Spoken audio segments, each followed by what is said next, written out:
What's up, guys? I am back. I apologize for the delay. It turns out two kids is exhausting, and it is a lot harder to find the time to make these videos. Today I've got something for you that I think could be kind of fun. I've basically made it so that way nationalism and imperialism, the two CBs that are the late game CBs, they're not late game anymore. They take Diplotech 1, which means everyone starts with nationalism and imperialism. Some wars are going to happen, some conquest is going to happen, and I think we're in for some fun, so let's give it a go. I'm interested to see in sort of the early game if any of the larger powers really do something big. Surprisingly, Orient just took a chunk out of Mongolia. That was weird to see. Not like a big chunk, like a province, so I'm not sure if there's actually some combat there or not, or I'm not 100% certain. Chagatai just annexed Yarkand, so we've got some stuff going on over in sort of that tribal steppe region of Asia. Poland is consolidating. The Mamluks, wow, the Mamluks are actually really taking that nationalism to heart. They are consolidating their territory. Muscovy is another one that I could see having a lot of really quick CBs taking that territory, but surprisingly, they have not eaten Novigrad yet. I would have expected that by now. Chagatai just destroying Orak, Korchin also doing that. There's actually quite a bit going on over in Asia. Ming, it'll be interesting to see if anything happens there or if they sort of do the normal, but given that they are arguably the strongest nation at the start of the game and now have all these late game CBs, you'd think they'd take their armies and just stormwall everyone, but it'll be interesting to see if that happens. Stormwall, that doesn't make any sense. Stormroll? They'd roll over everyone. Walling makes it seem like they're going to do what they're inevitably going to do, which is build a wall and say, this land is ours, stay out. The Mamluks, I meant to say the Ottomans. The Ottomans have consolidated the Asia Minor region. The Ottomans are basically doing what the Ottomans would normally be expected to do. They just have extra benefit this time in that they get to do it really early. So they've sort of consolidated that region there and then just hopped over into Russia. That's going to be interesting to see if we don't have Russia for. Muscovy was on the path to it, but if they continue to get pushed by the Ottomans, we might not see Russia form. Although they are now starting to, I don't know, push in that Siberian region. Transoxiana really doing strong there. That is some solid work. Europe, nothing is happening. The real work is going on right now in Asia. Ming is gone. Ming exploded. The New World is surprisingly native still with that Huron. And then it looks like there's a confederacy also down in the south. I'm not exactly sure which one it is. The writing's pretty small, so it's hard to see. Poland, Lithuania must be united because the Ottomans are just completely ignoring them. Russia is taking advantage of the territory that Transoxia took. Looking back over at the New World, that is a dark green. There's some sort of a tribal nation there that like flips through a bunch of names because that is not the first time that we've seen sort of a lot of names just popping up. Spanish Canada is a thing now, so it looks like the colonial powers are starting to try to get a foothold there. There is still that one really strong nation that is doing very, very well for itself. Really well for itself. The Mamluks and the Ottoman are doing nothing. They have a border and they are not touching each other, which is surprising in and of itself. Usually those two end up eating each other, but I almost think that they're allied with the way that they're behaving. Huron just decided to change color.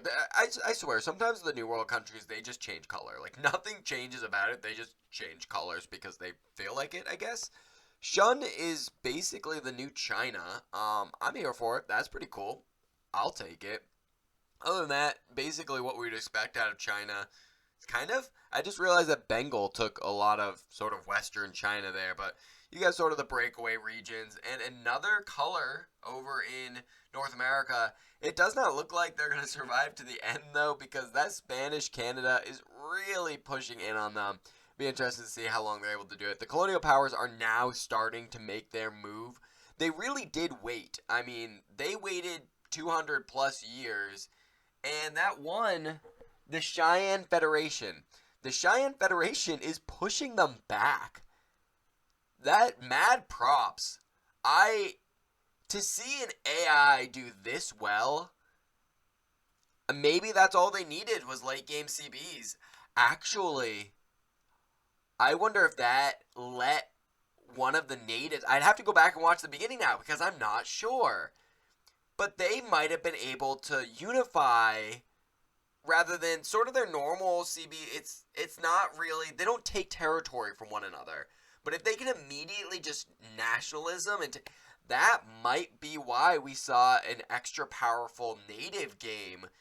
Because I don't think I've ever seen just base game EU4 where you have the Cheyenne Federation unifying North America, the Huron Confederation in the north there. Once again, they just changed color. The Aztecs are pushing back the Europeans, and the Europeans aren't even fighting wars amongst each other.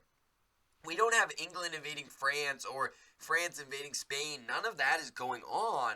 The only thing that the Europeans had to deal with was the natives, and they failed.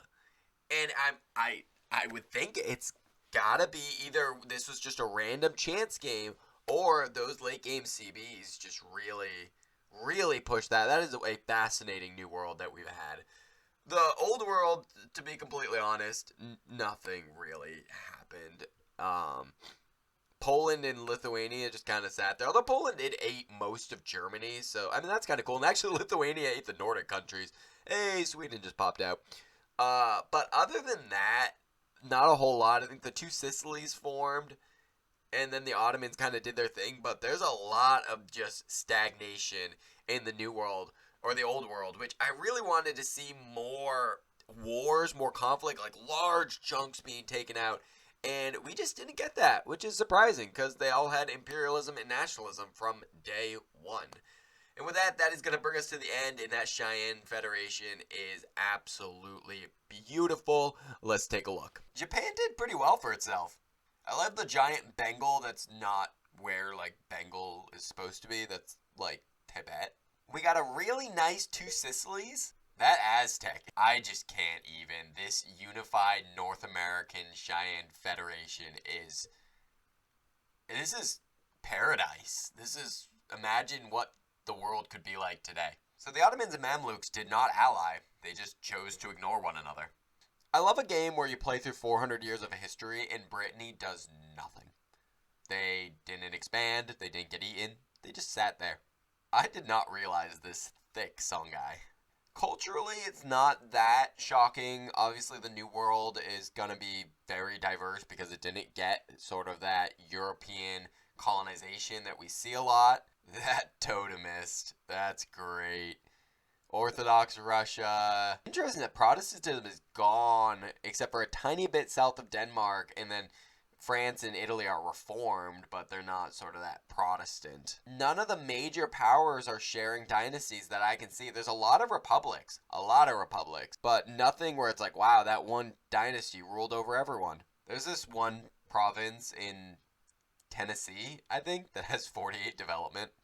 Every single video, there's one province in Russian Siberia that has over 40 development. And our top 8 countries are the Ottomans with 3519 development, Revolutionary Poland with 3099, Bengal with 1954, Russia with 1934, Mamluks with 1931, the Cheyenne Federation with 1878, Spain with 1868, and Revolutionary France with 1824. Once again, Cheyenne, mad props, beating both Spain and France. I mean, come on, that's amazing. And with that, thank you guys so much for watching. I do appreciate all of your support. Make sure to hit that like button, hit that subscribe button, and let me know down in the comments below what you want to see next. And hey, for all you know, it might show up in the next video. I'll see you guys in that one. Wreath out.